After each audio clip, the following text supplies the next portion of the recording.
Hello दोस्तों, अगर आप पियरलेस मार्शल स्पिरिट का लेटेस्ट एपिसोड देखना चाहते हो तो इस चैनल को जरूर सब्सक्राइब कर लेना। हम डेली इसका 3 एपिसोड अपलोड करने वाले हैं जो सबसे पहले हमारे चैनल पर मिलेगा। और आपके लिए इतना मेहनत कर रहे हैं तो प्लीज वीडियो को लाइक और कमेंट करके बता देना कि वीडियो कैसी लगी आपको। तो चलिए एपिसोड की शुरुआत करते हैं। जैसा कि हमने पिछले एपिसोड में देखा था कि फेंग के लीडरशिप सेरेमनी में अल्केमिस्ट एसोसिएशन और मेयर मेंशन के लोग आकर ड्रैगन सील की डिमांड करते हैं और ना देने पर फेंग का उन सब से फाइट होता है। और आगे फेंग यान फैमिली का लीडरशिप अपने आंटी यान किंगलैन को सौंप देता है। उसके दूसरे दिन फेंग अपने आंटी से बोल रहा होता है कि अल्केमिस्ट एसोसिएशन और मेयर मेंशन के लोग कल हारने के बाद बहुत गुस्से में यहाँ से गए थे, तो वे इतनी आसानी से ड्रैगन सील को छोड़ेंगे नहीं। उन्होंने मुझे धमकी भी दी थी कि ड्रैगन सील को रखने का नतीजा मौत होगा। वे जरूर मुझ पर अटैक करने की कोशिश करेंगे। मैं आप लोगों को खतरे में नहीं डाल सकता हूँ, इसीलिए मुझे अब डेनिंग सिटी में नहीं रुकना चाहिए। आंटी किंगलैन बोलती है कि मुझे पता चला है कि सिटी गार्ड हमारी यान फैमिली का खुफिया तौर पर जासूसी कर रहा है, इसीलिए तुम्हें बचते हुए बड़ी सावधानी से यहाँ से निकलना होगा। और सिटी गार्ड को धोखा देने के लिए तुम्हारे जैसे किसी व्यक्ति को यहाँ बुला लूंगी, जिससे तुम आसानी से यहाँ से निकल जाना। और अभी यान फैमिली में कोई नहीं है जो तुम्हारी मदद कर सकता हो। और फेंग आंटी किंगलैन को धन्यवाद करते हुए वहां से निकल जाता है। और उसके बाद जंगल का सीन दिखाया जाता है जहां फेंग और मेड रू यान जा रहे होते हैं। फेंग बोलता है कि हमें जल्द से जल्द यहाँ से निकलना होगा, नहीं तो यहाँ हमारे लिए खतरा हो सकता है। उसके बाद फेंग को पता चलता है कि रूयान की तबीयत खराब है और वह बीच में रुक जाता है और उसके हाथ को पकड़कर चेक करता है तो पता चलता है कि रूयान को जहर दिया गया है। मेड रूयान बोलती है कि मुझे कोई क्यों मारना चाहेगा। फेंग बोलता है कि तुम चिंता मत करो, मैं तुम्हारा जहर निकाल देता हूँ। और अपनी ऑरा से जहर निकालने की कोशिश करता है, लेकिन रूयान पर कोई प्रभाव नहीं पड़ता। इसके बाद फेंग बोलता है कि अब मुझे जिंगलू से ही तुम्हारा जहर निकालना होगा।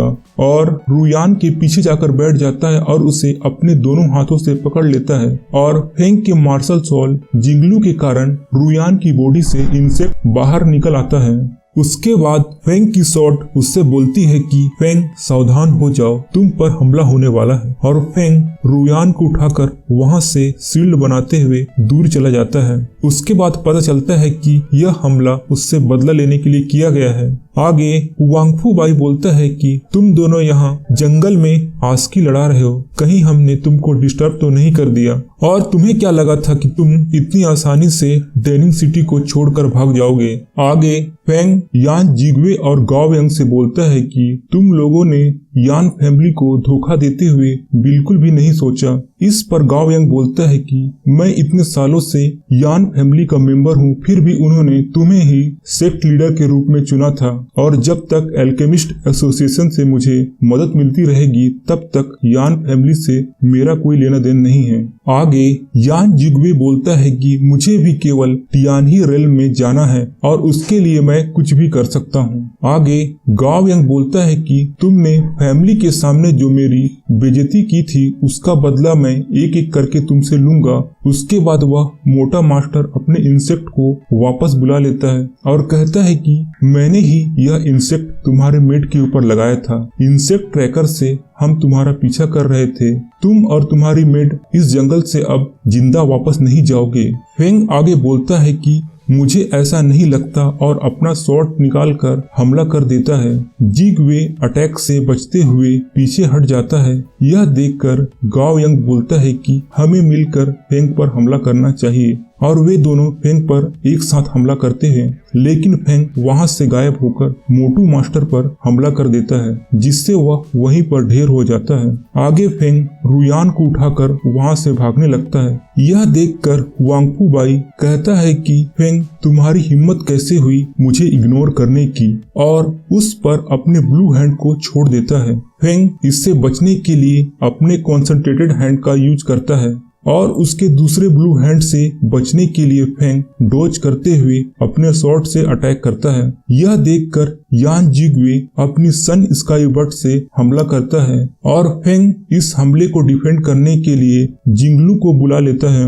आगे हुआंगफू बाई अपने डायमंड रिंग को एक्टिवेट करके बोलता है कि फेंग अब अपने मार्शल सोल को एक्टिवेट करके तैयार हो जाओ, क्योंकि मेरे हमले से अब तुम्हें कोई भी नहीं बचा सकता, और अपनी डायमंड रिंग से हमला कर देता है। फेंग शील्ड बनाकर उसको डिफेंड करता है, लेकिन जब हुआंगफू बाई अपनी सभी डायमंड रिंग को एक साथ मिलाकर अटैक करता है तो उसकी शील्ड पूरी तरह टूट जाती है और फेंग को चोट भी लग जाती है। इसको देखकर हुआंगफू बाई बोलता है कि मेरे डायमंड रिंग मार्शल सोल के सामने डिवाइन गेट रेल्म लेवल 6 के कल्टीवेटर भी टिक नहीं पाते, तो तुम तो अभी मेरे सामने बच्चे ही हो। यह सुनकर फेंग भी अपने मन में सोचता है कि मैं कैसे लेवल कम होने के बाद भी उसे डिफीट करूंगा। आगे हुआंगफू बाई फेंग की ओर आते हुए बोलता है कि तुम पर दया करके मैं तुम्हें एक ऑफर देता हूँ, अगर तुम ड्रैगन सील वापस कर देते हो तो मैं तुम्हें जिंदा छोड़ दूंगा।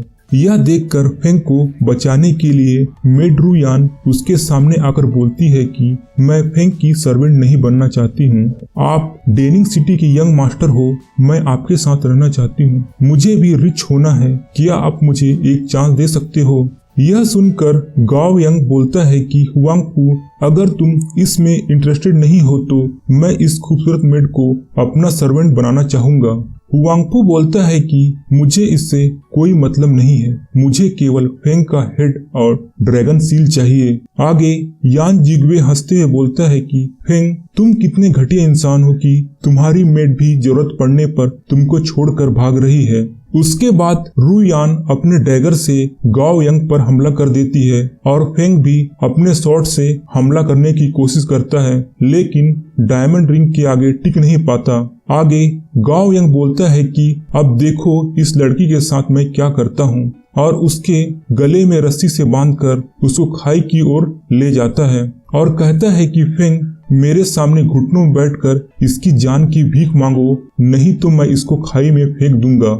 यह बात सुनकर रु यान मन में सोचती है कि अब यही एक मौका है फेंग को बचाने और गाओ यंग से अपनी बहन का बदला लेने का, और उसको पकड़कर खाई में कूद जाती है और गिरते गिरते बोलती है कि यंग मास्टर आई होप अगले जन्म में आपसे फिर मिलूंगी।